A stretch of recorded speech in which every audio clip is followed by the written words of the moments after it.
Hello all welcome to SPS vlogs and ఈ వ్లాగ్లో నేను మీకు చూపిస్తున్నాను బెండకాయ చేపల పులుసు. అండ్ వీడియో ఎక్కడ కూడా మిస్ కాకుండా చూడండి. అండ్ బెండకాయ చేపల పులుసు ప్రొసీజర్కి ఏమేమి కావాలో ఇప్పుడు చూసేద్దాం. సన్నగా పొడవుగా తరిగి పెట్టుకున్న పచ్చిమిరపకాయలు, కరివేపాకు, అల్లం వెల్లుల్లి ముద్ద ఇంట్లో చేసుకునింది అండి. ఇంట్లో చేసుకుంది అయితేనే కమ్మగా వాసన వస్తుంది మనకి. లేత బెండకాయలు తలా తోక తీసి పెట్టుకోవాలి. అలాగే ఉల్లిపాయ టమాటా పేస్ట్, ఉల్లిపాయలు టమాటాలు కట్ చేసేసుకొని పేస్ట్ చేసుకొని పెట్టేసుకున్నాను. అలాగే 3 టేబుల్ స్పూన్ల కారం, 1/2 టేబుల్ స్పూన్ పసుపు తీసుకున్నాను. అలాగే చిక్కగా చింతపండు పులుసు తీసి పెట్టుకున్నాను. ఆవాలు మెంతులు పొడి డ్రై రోస్ట్ చేసి పొడి చేసుకున్నానండి. అలాగే సన్నగా తరిగి పెట్టుకున్న కొత్తిమీర. అండ్ ఇవి శీలావతి చేప అండి. కేజీ చేపలు బాగా కడిగేసి పెట్టేసుకున్నాను. ఇప్పుడు ఎలా చేసేద్దామో చూద్దాం. వెడల్పాటి గిన్నె తీసుకున్నానండి. వెడల్పుగా మందంగా ఉండే గిన్నె తీసుకోండి. ఎప్పుడైనా చేపల పులుసుకు చాలా బాగుంటుంది. ఇప్పుడు నేను వీడియోలో చూపిస్తున్నట్టుగా ఆ గరిటెతోని నేను 3 స్పూన్ల ఆయిల్ వేసుకున్నానండి. నాన్ వెజ్కి ఎప్పుడైనా సరే ఆయిల్ ఎక్కువ ఉంటేనే బాగుంటుంది. మీకు కావాలంటే తక్కువ కూడా వేసుకోవచ్చు, కానీ తక్కువ వేసుకుంటే బాగుండదండి. చేపల పులుసుకైనా చికెన్కైనా ఏ నాన్ వెజ్ ఐటెంకైనా ఆయిల్ ఎక్కువ ఉంటేనే కూర రుచిగా వస్తుంది.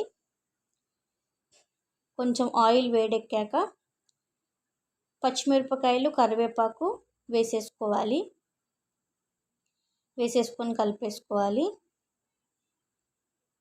కొంచెం ఈ పచ్చిమిరపకాయలు కరివేపాకు కాస్త వేగిన తర్వాత వెల్లుల్లి పేస్ట్, ఎప్పుడైనా సరే అల్లం వెల్లుల్లి పేస్ట్ ఇంట్లోదైతేనే కూర రుచిగా వస్తుందండి. మనం బయట తెచ్చుకున్న దాంట్లో అంత ఇదిగా ఉండదు, కూర కూడా అంత మంచిగా రాదనమాట. సో ఎప్పుడైనా సరే ఇంట్లో చేసుకుంటేనే బాగుంటుంది. అల్లం వెల్లుల్లి పేస్ట్ పచ్చివాసన పోయేదాకా వేయించుకోవాలండి. ఆ తర్వాత టమాటా ఉల్లిపాయ పేస్ట్ ఉంది కదా, అది కూడా వేసేసాను. అది కూడా పచ్చివాసన పోయేదాకా కాస్త నూనె పైకి తేలేదాకా కూడా వేయించుకోవాలండి. మనం బాగా దాన్ని ఆయిల్ పైకి తేలుతూ ఉన్నప్పుడు అది చక్కగా ఉడికినట్టు అనమాట. మనకి పచ్చివాసన పోతుంది, చక్కగా వేగుతుంది అన్నమాట. ఇందులో మనం ఉల్లిపాయలు వేయట్లేదు. ఉల్లిపాయలకి బదులుగా టమాటా ఉల్లిపాయలు పేస్ట్ చేసి వేసానండి. చూసారా ఆయిల్ ఎలా పైకి వస్తుందో? అలా ఆయిల్ పైకి వచ్చేదాకా చక్కగా వేయించుకోవాలండి. పచ్చివాసన పోతుంది, మంచిగా మగ్గుతుంది మనకి టమాటా ఉల్లిపాయ పేస్ట్ అనేది. చూసారా? ఇది ఒక 10 నిమిషాలన్నా సరే మీరు చక్కగా మీడియం ఫ్లేమ్లో చేసుకోవాలండి. అప్పుడే చక్కగా అది మొత్తం చక్కగా ఉడుకుతుందన్నమాట. ఆయిల్ అనేది చక్కగా పైకి తేలుతుంది.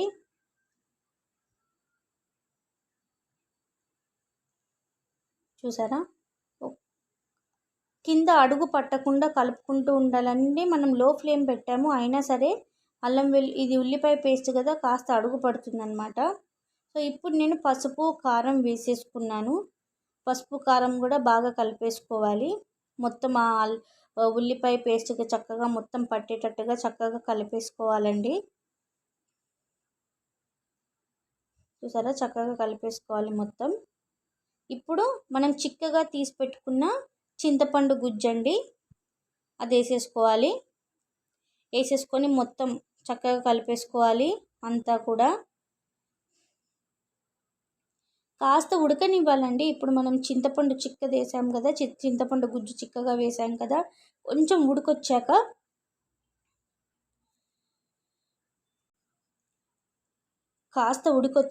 మనం తగినంత ఉప్పు వేసుకోవాలి. బాగా కలిపేసుకోవాలండి. ఉప్పు అంతా కలిసే విధంగా కలిపేసుకున్న తర్వాత మూత పెట్టుకొని కాసేపు మగ్గించుకోవాలండి. కాసేపు మగ్గే తర్వాత తీసి చూద్దామండి. చూసారా ఎలా ఉడికొస్తుందో? చక్కగా ఆయిల్ పైకి తేలుతుందండి. అలా పైకి తేలితేనే బాగుంటుంది మనకి. ఒకసారి కలిపేసుకోవాలి. చూసారా ఎలా ఉడికొస్తుందో?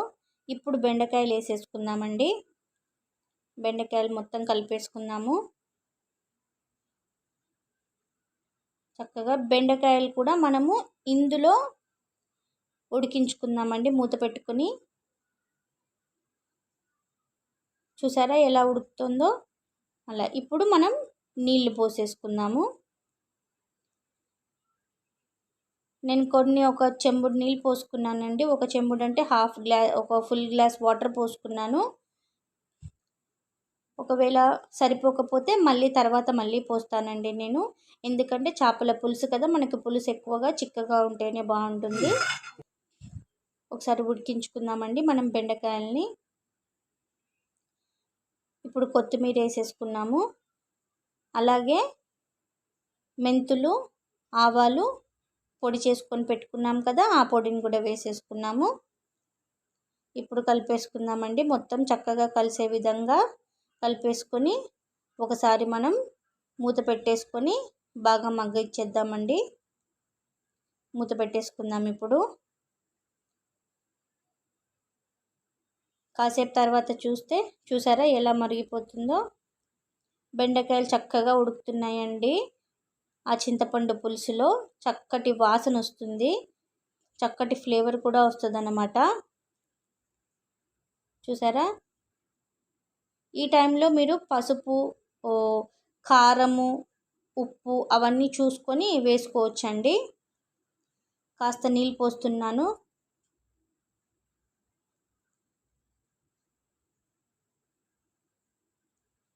కాస్త ఉప్పు వేసుకున్నానండి. ఉప్పు సరిపోలేదు నాకు. మీరు కూడా ఇట్లాంటి టైంలో చూసుకొని మీరు ఉప్పు తగినంత ఉప్పు వేసుకొని, కారం కూడా సరిపోకపోతే కారం కూడా వేసుకోవచ్చు. చేపలు వేసేస్తున్నానండి ఇప్పుడు. ఇవి వచ్చేసి శీలావతి చేపలండి. 1 కేజీ తీసుకున్నాను. ఇవి 1 కేజీ కంటే ఒక 100 గ్రాములు ఎక్కువ ఉన్నాయి అంతే.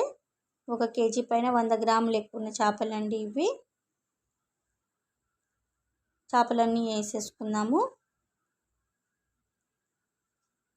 చేపలన్నీ కూడా చక్కగా ఈ పులుసులో ఉడకాలండి. ఉడికితేనే బాగుంటుంది.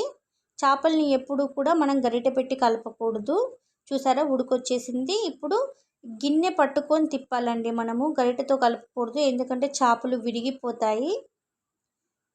సో గిన్నె పట్టుకొని మనము చుట్టూ తిప్పుకుంటూ ఉండాలి నిదానంగా.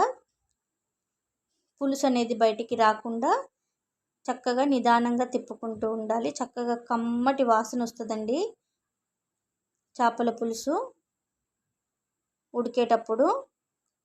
ఇలా తిప్పుకుంటూ ఉండాలి వీడియోలో చూపించిన విధంగా. ఇంకాసేపు మూత పెట్టేసి ఉడికిచ్చేసుకుందామండి. చేపలు ఉడికిపోతాయి. చూసారా చేపలు చక్కగా ఉడికిపోయాయండి.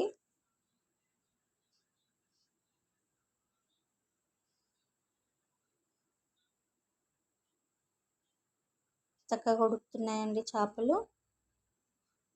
ఇంకొకసారి ఇంకా కొద్దిసేపు ఒక 5 నిమిషాల వరకు పెట్టి నేను తీసేసానండి. చూసారా చేపలు ఇంకా బెండకాయ పులుసు రెడీ అయిపోయిందండి. బెండకాయ చేపల పులుసు.